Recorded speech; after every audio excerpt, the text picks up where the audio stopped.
How many Lian Li cases is too many? I'm not going to answer that question, but welcome back to another Retro PC update. And yeah, as you can see, things have escalated again. But no, this is just what I've been putting together over the last few months. And I thought I'd go through what each one is, what it's comprised of, why I've put it together, all that kind of fun stuff.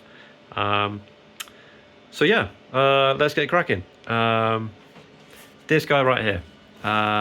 This is a Lian Li PC60 USB, and this is put together to roughly represent what I was running in about 1999 thereabouts.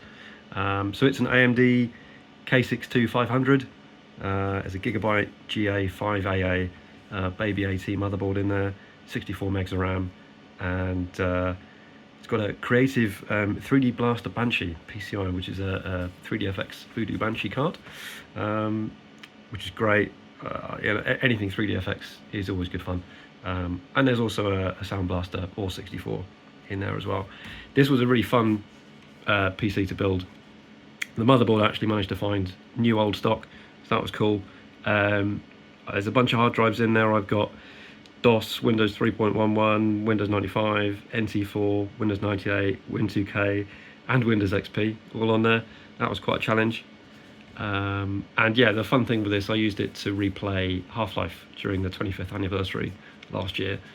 And I'm pretty certain this was the hardware I played it on the first time around, so that was quite fun. Really good little machine.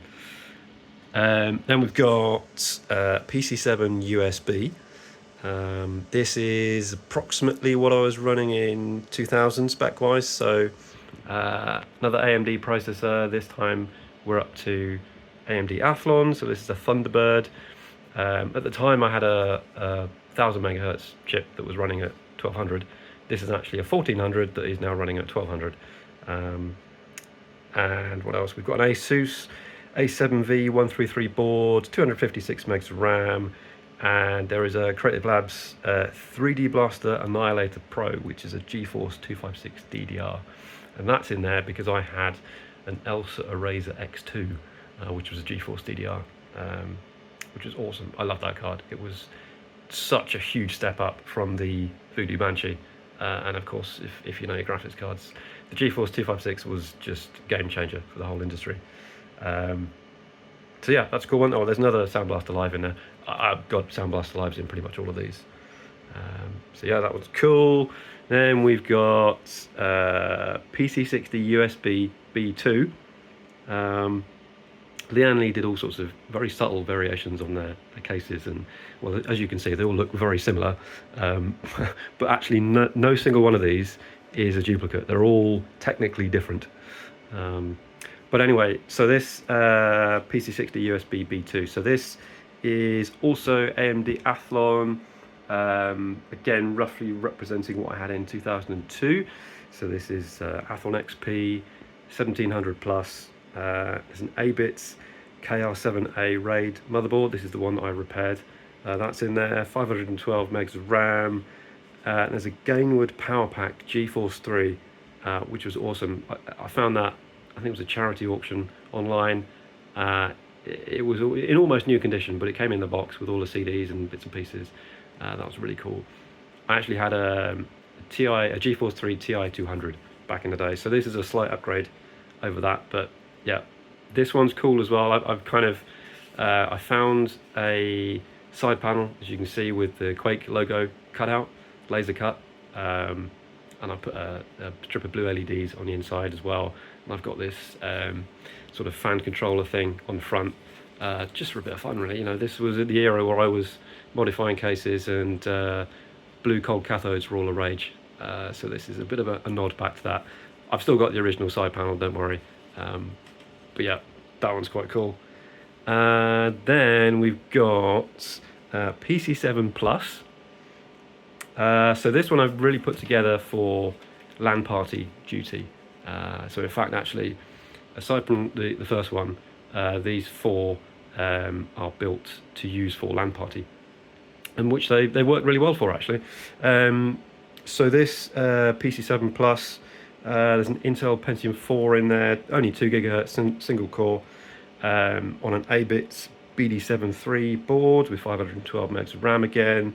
And there's a GeForce 4 Ti 4200 in there, only the 64 meg version, but that again, that's plenty. It's a good little machine. It just runs, it runs everything you throw at it, which is what you want for LAN party stuff. And again, for LAN party, this last one here, PC60 Plus, a really cool case because it's got lots of kind of add-ons that shipped with it. So ducting for the CPU, there's a blower extractor over the expansion cards. Yeah, it's cool. It's cool. But again, yeah, LAN party duty for this one. This one's a bit of a beast. Athlon XP. It's currently a 3000 plus. I'm kind of on the lookout for a 3200 plus, just because. But to be fair, there's not a lot of difference really. On an 8-bit NF7M motherboard, which is Enforce 2. Yeah, they were the, you know, they were really good back in the day. They were very, very desirable. I still are. Another 512 megs of RAM on that one, and another GeForce 4 Ti 4200, but this is the 128 meg version, so it's slightly punchier. But yeah, this thing's awesome. It's an absolute beast. It runs everything really, really well. And then, in case any one of those four fail, for, you know, for the LAN party, any issues, there's a backup, because why not? So this backup is in a PCA05, which is an interesting little case in and of itself, because it's sort of back to front, really. It's a bit like how Apple used to do the Mac Pros. Well, yeah, it's good. It's a very compact little machine, so it's quite heavy, but yeah, I quite like it. It's you know, really what you want for a LAN party if you're dragging something around. But yeah, it's not a particularly exciting spec. So it's Pentium 4 2.8 with an Asus P4U 800X board, 512 megs of RAM, and a GeForce FX 5600, and it's just using onboard sound. Again, it's a backup system. It's actually very, very capable. It's very quick, and it's really on par, more or less, with the last two. But yeah, it's a fun little one, good for backups. And then the big boy, the PC70. This one, this is where it all started for me. PC70 back in 2001. So this one, yeah, I'm a bit sentimental for this one.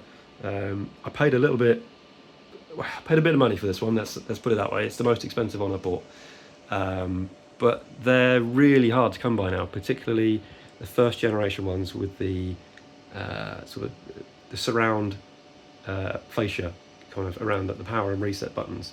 So yeah, I'm very happy to have this one in the collection.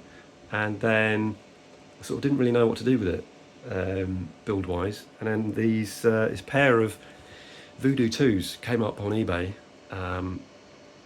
It again was a fair chunk of money, but it was actually a lot less than what they'd been selling for, so I snapped that up.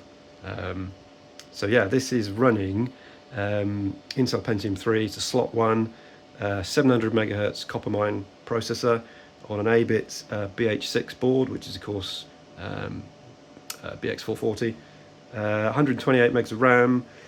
It's got, well, alongside the a pair of STB Blackmagic 12 meg Voodoo 2s. There's also a Matrox Millennium G200 AGP card as well, and there's Sound Blaster All32 and Alive in there. The thinking being I'd have good support for DOS and Windows. Truth of it is, I've not actually used it in DOS really yet, so yeah, but yeah, I mean, it's Voodoo 2. What more can you say? And in SLI as well, it was the dream. It was the unattainable dream in 1998. As a kid, you know, you'd look up at that, you look in magazines, and it was amazing. So it's a bit of a bucket list item, I suppose. It's great, and you know, if you're running a glide game, it's just fantastic. Yeah, really good. It's a fun one. And then this last one. So this is the PC7 USB B2. So similar to one of the ones I've talked about, but the B2, very important. It's just a second revision. Effectively, you got less. But anyway, this is AMD Slot A, which was very much like the Pentium 2 or sort of the Slot 1 system. Not something I ever played with at the time. And this one is still slightly work in progress. There's still a black floppy drive in here. Need to find a silver one. But yeah, so AMD Slot A, 700 megahertz Thunderbird processor on a Gigabyte GA7ixe board, which was basically new old stock again, which is a really lucky find. 128 megs of RAM, and the 3DFX trend continues because this has a Voodoo 3 3000 AGP. And as I was putting this together, I sort of thought, okay, well, how does the AMD Thunderbird 700 compare with the Intel Pentium 3 700 Coppermine? And also, how does Voodoo 2 SLI compare with Voodoo 3 3000? And these two machines are putting out roughly the same kind of numbers. They're very, very comparable. The AMD box is slightly faster, but there's not a lot in it. So it's very much true to what the review said at the time. So yeah, there you go. That's my problem, my obsession, the hobby. They look the same. They look very, very similar, but they are all technically different, and I'm going to stand by that. But this isn't it. So I do actually have a spare PC7 as well, PC7 USB, that I bought almost exclusively because it came in its original box. The box wasn't actually pictured, and I assumed it would be the same kind of white glossy box that my PC70 came in originally, but it wasn't. Unfortunately, it's this somewhat boring brown cardboard box, but it is the right one, and it's got all the packaging in it. So yeah, this case is currently empty. I don't really have a plan or anything for it. It's just spare, so it's going to sit in the loft until I need it. Or who knows, maybe I'll sell it on. But yeah, so this is it really. The 4 machines I've used for LAN parties with mates round, that's been fantastic. Really, really good fun. Obviously reliving the old days, reliving a bit of our youth, because that was what we used to do before everyone played online, and that was a lot of fun. So yeah, there you go. It's a quick update. Thanks very much for watching. Leave me a comment below if you've got any ideas of what you want to see next. And yeah, we'll see. Thank you.